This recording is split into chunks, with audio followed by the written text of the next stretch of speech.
I was born in the year 1367, son of John of Gaunt, and grandson of the mighty Edward III. My blood was royal, though I never expected the crown to rest upon my head.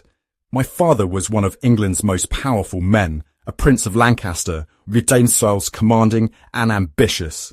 From him I learned that power is never given, it must be taken. In my youth I was Henry of Bolingbroke, bold in spirit and favoured by many at court. I rode in tournaments, fought in foreign lands, and earned a name for courage. Yet my fortunes changed when my cousin Richard II turned against me. In the year 1398, after a quarrel with another noble, Richard banished me from England. While I lived in exile, my father died, and the king seized my inheritance. My lands, my titles, my birthright, all taken. That betrayal burned deep within me. I returned to England the next year, not at first to claim the throne, but to claim what was mine.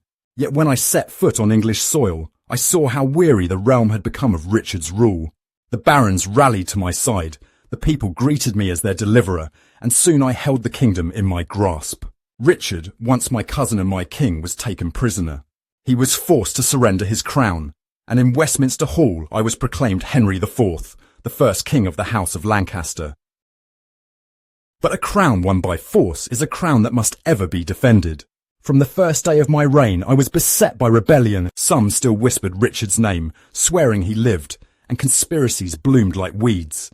The Epiphany Rising came first, a plot to restore him, but it failed, and Richard soon died in captivity.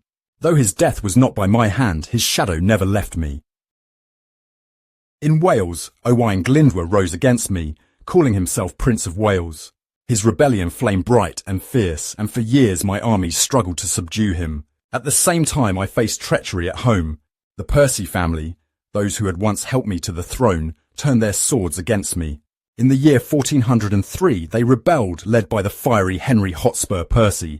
At Shrewsbury we met in battle. My son, Prince Henry, still but a youth, fought beside me and was wounded by an arrow.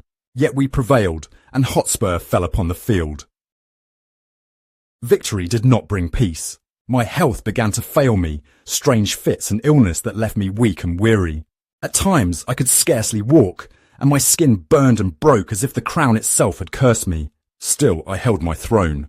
I endured every plot, every rising, every doubt. For though I took England by force, I ruled her with will and with faith that my line would endure. I was not a perfect king, nor a beloved one, but I restored order to a kingdom torn by the pride of Richard and the wars of my fathers. I leave behind a son stronger than I, a prince forged in battle and destined for glory, and in that I find peace.